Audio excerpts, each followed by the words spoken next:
दिनांक 17 रोजी भाजपा अल्पसंख्याक मोर्चाचे राष्ट्रीय अध्यक्ष जमाल सिद्दीकी यांनी उत्तर महाराष्ट्र दौऱ्याप्रसंगी नुकतीच जळगाव जिल्हा भाजपा कार्यालयास भेट दिली। यावेळी त्यांच्यासोबत महाराष्ट्र राज्य हज कमिटी संचालक सलीम बागवान, सुफी संवाद राष्ट्रीय प्रभारी डॉक्टर असलम खान, महाराष्ट्र प्रभारी जावेद अली चौधरी हे उपस्थित होते।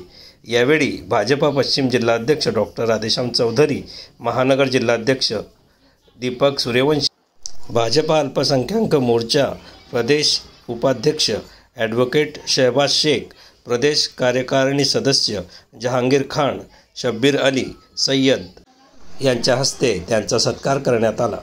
या प्रसंगी त्यांनी कार्यकर्त्यांशी व पत्रकार बांधवांशी संवाद साधला। आज केंद्र व राज्य सरकारने कोणताही भेदभाव न करता अनेक योजनांच्या माध्यमातून मुस्लिम अल्पसंख्याक समाजाला मदतीचा हात दिला आहे।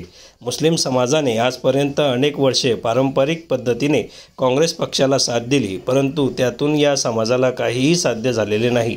त्यामुळे मुस्लिम समाजाचा फक्त वोट बँक म्हणून उपयोग करणाऱ्या काँग्रेससारख्या संधीसाधू पक्षाची साथ सोडून मुस्लिम समाजाने भारतीय जनता पक्षासोबत मुख्य प्रवाहात सामील व्हावे, असे आवाहन त्यांनी यावेळी केले। मुस्लिम समाजाचा खरा विकास हा भारतीय जनता पक्षाच्या माध्यमातून शक्य असून काँग्रेस व त्यासारखे इतर पक्ष धर्मनिरपेक्षतेचा आव आणून मुस्लिम समाजाला अनेक वर्षापासून भाजपची भीती दाखवून स्वतःचा स्वार्थ साधत आहे।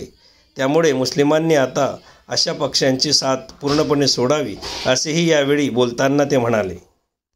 यावेळी धीरज वर्मा, प्रकाश पंडित, आसिफ शेख, रऊफ शेख, रज्जाक खान, याकूब खान, अफसर शेख, जमील शेख, इद्रिस शेख, वसीम शेख, अनीस शेख, अकबर काकर, वसीम पटेल, रहीम शेख, नासिर शेख यांच्यासह अनेक पदाधिकारी व कार्यकर्ते उपस्थित होते।